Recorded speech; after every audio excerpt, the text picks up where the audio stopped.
Comme chaque matin, c'est Hassan Alaoui pour l'info politique. Bonjour, c'est Hassan. Bonjour, c'est Hamid. Bienvenue. Bonjour tout le monde. Bienvenue, c'est Hassan. Aujourd'hui, évidemment, on va parler de ce qui se passe aujourd'hui, 6e jour des marches protestataires. Un bilan lourd, malheureusement, avec des blessés nombreux au sein des forces de sécurité et des affrontements, même qui persistent encore. On va tenter aujourd'hui un bilan succinct et surtout nous poser cette question légitime. Que se cache-t-il derrière cet étrange mouvement en gros et concrètement, c'est Hassan qui manipule qui? Exactement, tout à fait. Alors, comme on dit, trop de liberté tue la liberté. Ce n'est plus un slogan, mais le constat cruel que nous vivons depuis 6 jours. Un relatif recul s'impose donc face à ce phénomène où les enjeux majeurs de notre pays se jouent. C'est le cas de le dire.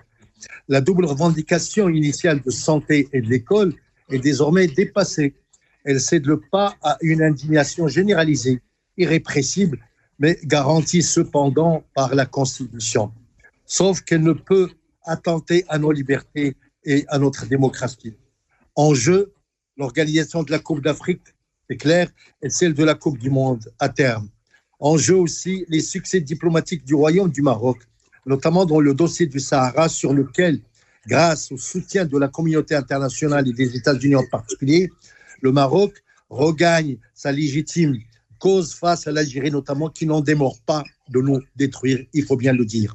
Maintenant, et plus que jamais, on le sait, le ras-le-bol ne tenait qu'à un fil, ténu et fragile.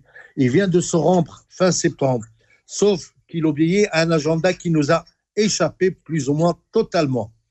Le constat est cruel, je disais. De toute évidence, la main étrangère n'est pas aussi étrangère qu'on le dit. N'est pas loin de ce qu'il faut bien nommer un complot. Et le terme n'est pas vain, n'est pas désuet non plus. Un complot dont les objectifs ne nous échappent plus. Un complot dont les tenants et aboutissants prennent désormais la forme d'une vérité perceptible, évidente et déterminée. Chez nous, au Maroc, on assiste à l'explosion de plusieurs sources de donneurs d'ordre et de consignes.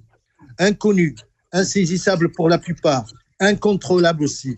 Des hashtags aussi étranges que contradictoires, déployés fréquemment de l'étranger, avec des langues étrangères même, anglais, espagnol et autres, messageries adressées directement par le biais de sites inconnus.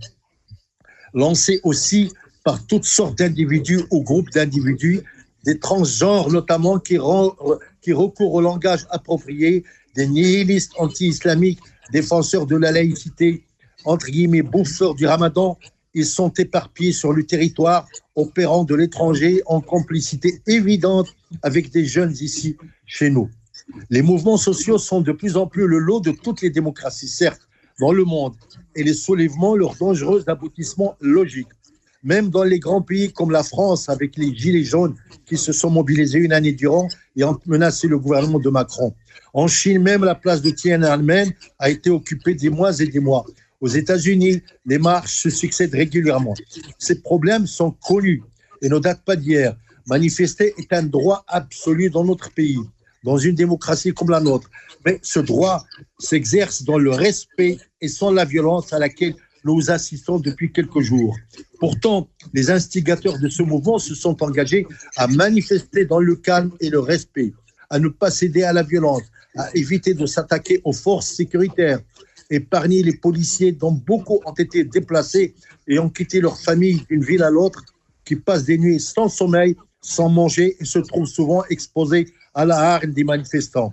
Il a été constaté que les blessés au sein des forces de sécurité sont plus nombreux que les jeunes qui les agressent. Un rapport inversé ensemble des informations fausses livrées par les manifestants. Nous sommes en face d'un phénomène où la manipulation est omniprésente.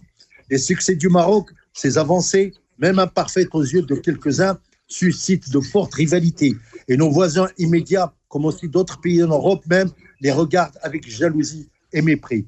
Le fameux rapport du think tank allemand publié il y a quelques mois sur les succès économiques du Maroc et le fossé créé ainsi avec le pays voisin nous en avait donné l'avant-goût de l'inquiétude de l'Europe même, suscitée face au développement exponentiel de notre pays et de la grande distance qu'il franchit par rapport à ses voisins, par rapport aux autres pays du continent africain. Notre pays ne pourra les résoudre qu'en poursuivant son développement dans la stabilité et la confiance en lui-même. Merci.